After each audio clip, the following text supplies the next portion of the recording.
Olá, dando continuidade à disciplina de microbiologia clínica, neste vídeo falaremos sobre os principais métodos de análise em microbiologia clínica. Bom, o principal método de análise na microbiologia clínica consiste, claro, na utilização de ferramentas, que a principal ferramenta nossa é o microscópio. Então, é uma ferramenta indispensável, já que os micro-organismos são seres invisíveis, né, ao olho sem esse acessório. Então, o microscópio ele teve criação no século XVII, com Anthony van Leeuwenhoek. Ele então criou algumas lentes de aumento que foram então chamados de microscópios portáteis. Com certeza, esse equipamento teve uma grande evolução e diversos avanços significativos do século XVII até hoje, o século XXI. Aliado ao microscópio, nós temos também como fundamento necessário o cultivo dos micro-organismos, que são condições apropriadas para o crescimento e multiplicação de fungos, bactérias, parasitas, entre outros. Então, existem diferentes tipos de microscópios. O que a gente mais tem contato nos laboratórios, na área de ensino, é o microscópio óptico. E também existem diversos meios de cultura, desde meios mais simples até meios mais nutritivos, meios seletivos, meios diferenciais. Todos eles possibilitam a conservação de micro-organismos para estudo de maneira mais sensível. Bom, nós temos que, durante uma pesquisa microbiológica, é fundamental saber ali fazer uma montagem a fresco. A montagem a fresco nada mais é que pegar a amostra que está sendo analisada, e é o modo mais simples de preparo. A partir da amostra, a gente pega uma gota do líquido, coloca em uma lâmina de microscópio e em cima dessa amostra colocamos uma lamínula para não contaminar as objetivas do microscópio. A desvantagem do método de montagem a fresco é um método que tem uma rápida evaporação. Isso faz com que os micro-organismos possam morrer mais facilmente e nem sempre tornar-se visível. A montagem a fresco possibilita observar os micro-organismos vivos, e isso, então, é utilizado a montagem a fresco sem corante. Então, não tem nenhum tipo de contraste, o que dificilmente faz com que a pessoa, na verdade, facilmente faz com que a pessoa tenha dificuldade em visualizar esses micro-organismos.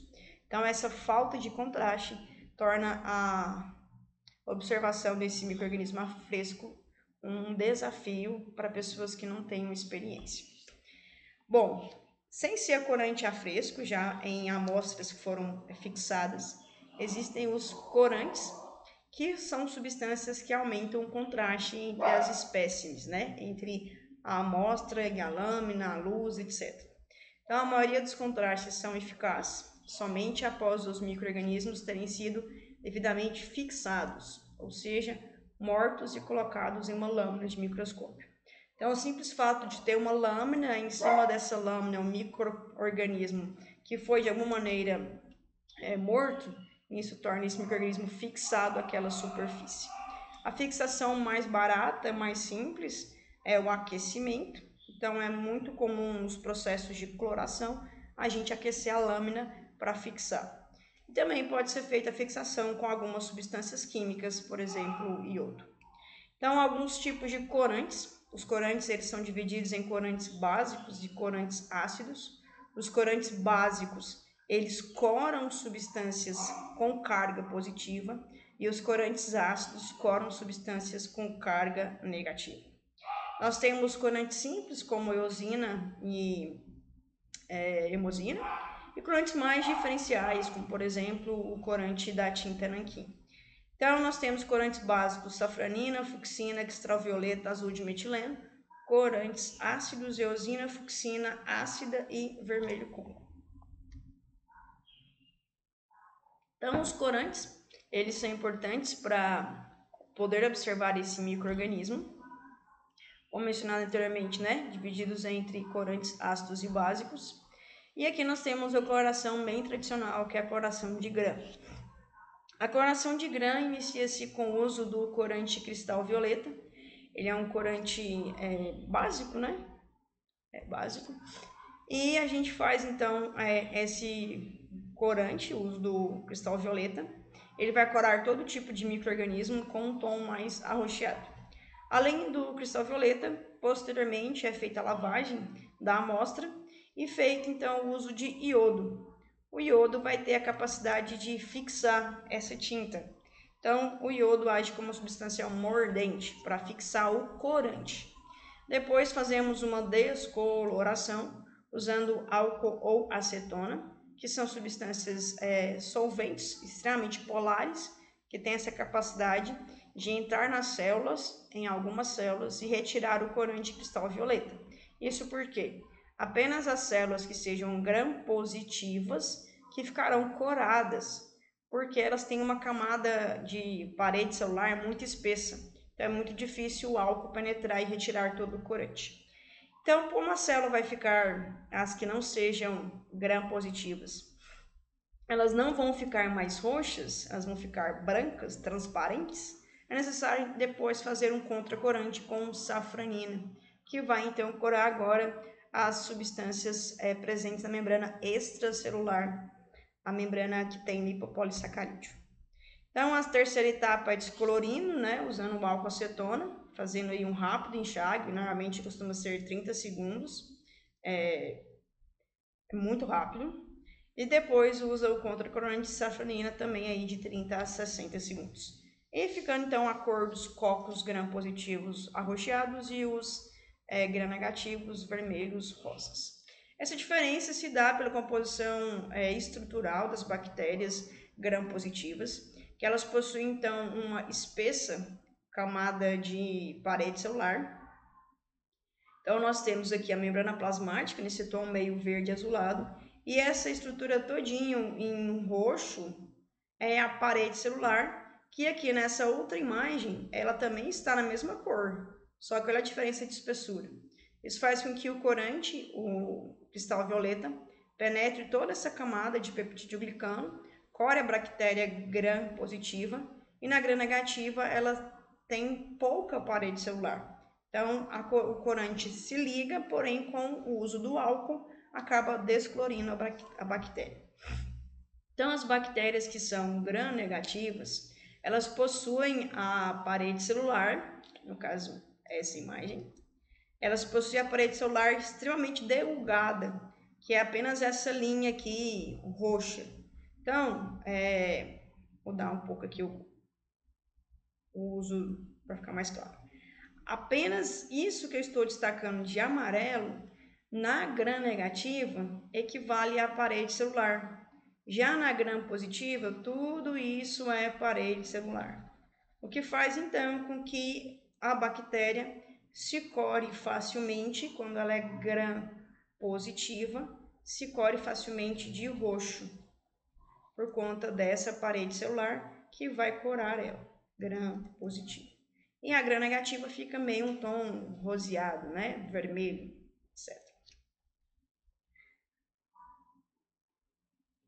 Aí nós temos uma amostra de uma coloração ácido resistente através da coloração de amostras contendo o micobactério lepra, o micro-organismo que causa a hanseníase.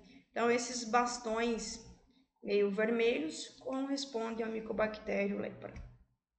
Aqui nós temos corantes especiais, como por exemplo o corante verde malaquita, corando endosporos na imagem A.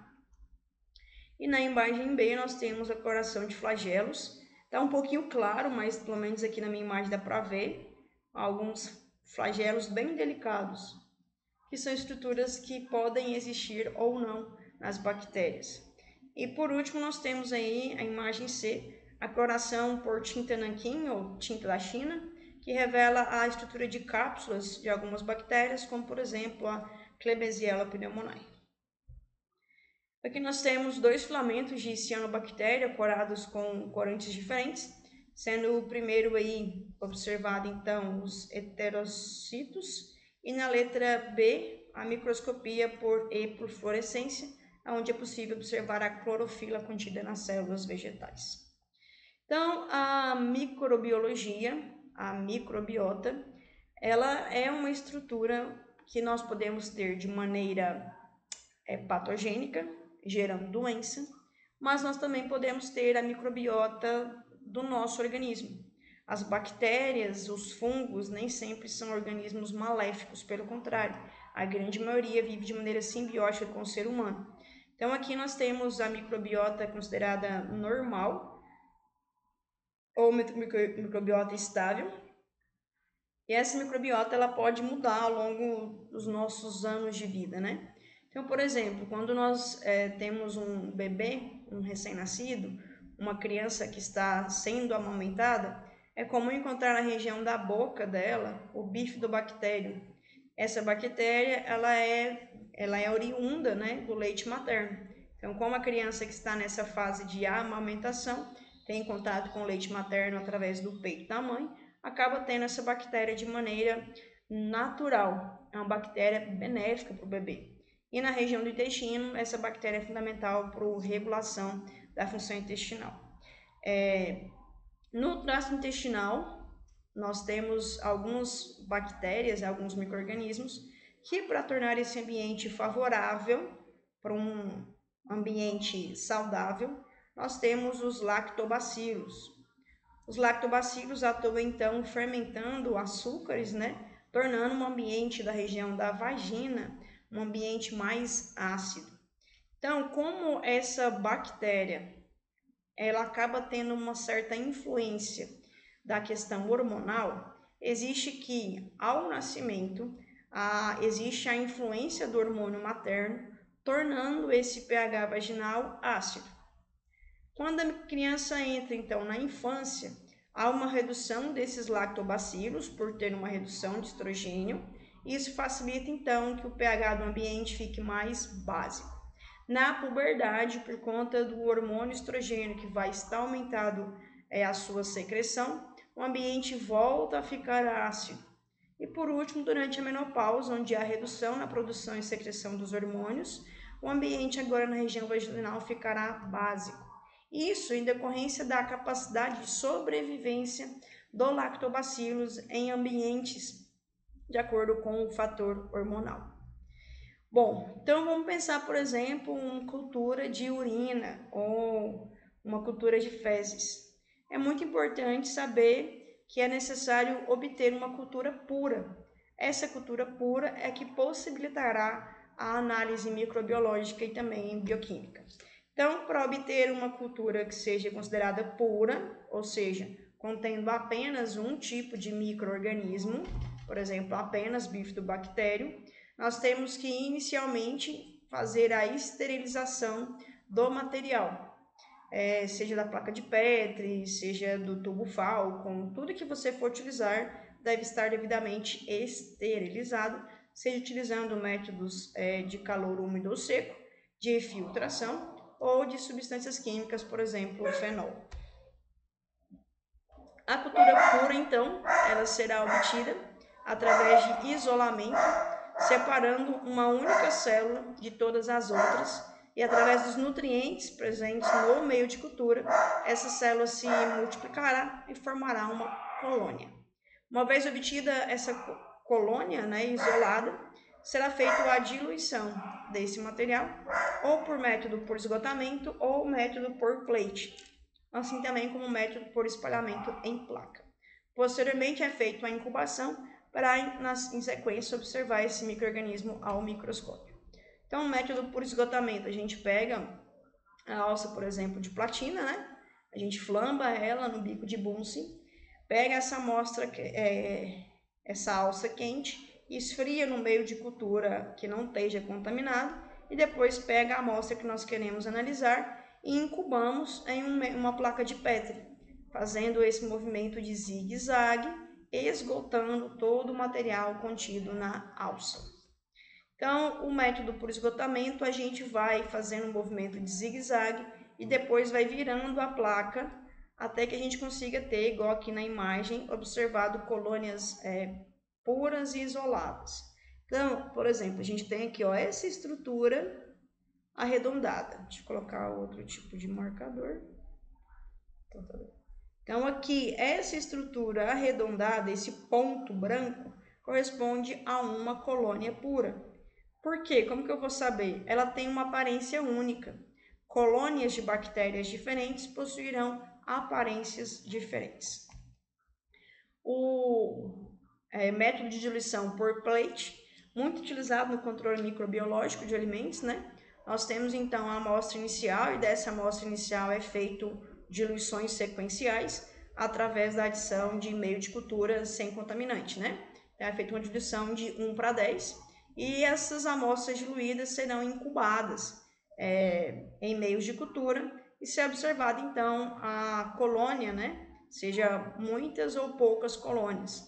Como esse meio de cultura está líquido, ele vai solidificar, a gente pode observar a colônia seja na superfície ou na parte mais inferior do meio de cultura. Se for apenas na superfície, a bactéria é uma bactéria aeróbica. Se for na região inferior do meio de cultura, a bactéria indica-se que é uma bactéria anaeróbica. E nós temos o método, então, de espalhamento pela placa, onde nós temos uma amostra que foi previamente pipetada e tem um meio de cultura que já foi espalhado sem nenhum tipo de bactéria. Aí depois a gente pega uma alça chamada alça de Grauski, espalha toda essa amostra líquida, o meio de cultura vai absorver a água, deixando apenas na superfície os micro-organismos, que serão então incubados e posteriormente observados o crescimento de colônias na superfície. Outro método, o método por plate, o meio de cultura agora está líquido, a gente adiciona ao meio de cultura líquido a amostra previamente diluída e nós incubamos e conseguimos ver colônias na superfície e colônias abaixo da superfície. Então, o cultivo de micro-organismos, ele é feito através de meios de cultura.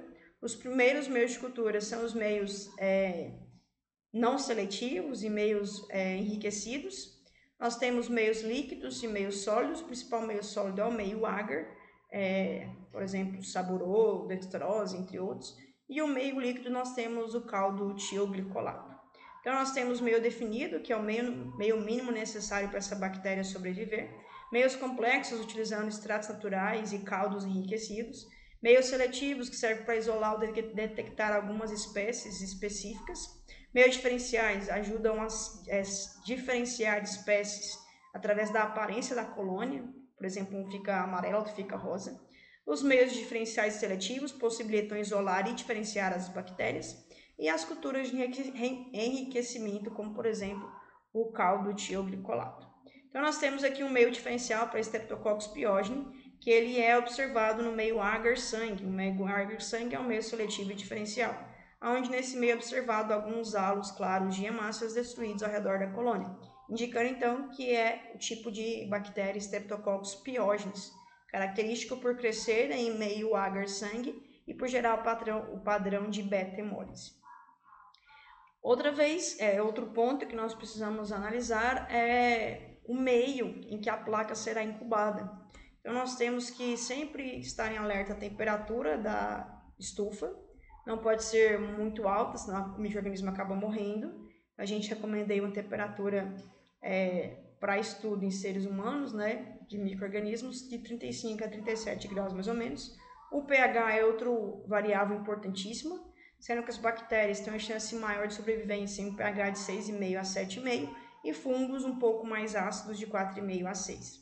O ambiente também com relação ao oxigênio, nós temos bactérias que são aeróbias estritas, só sobrevivem na presença do oxigênio. Bactérias anaeróbias estritas só sobrevivem na ausência de oxigênio. Bactérias anaeróbias facultativas sobrevivem nos dois meios. E bactérias anaeróbias aerotolerantes. Então, elas sobrevivem parcialmente à presença do oxigênio. E as bactérias com ambiente microaerófilo. Bom, então, para fazer a esterilização de todo o material antes do cultivo, é importante fazer essa esterilização, seja utilizando calor úmido, autoclave a 121 graus Celsius por 20 minutos, ou calor seco em estufa a 170 graus por 90 minutos. Outra alternativa é o uso de filtração através de filtros de membrana, muito seletivos, também o uso de substâncias químicas, como por exemplo o fenol.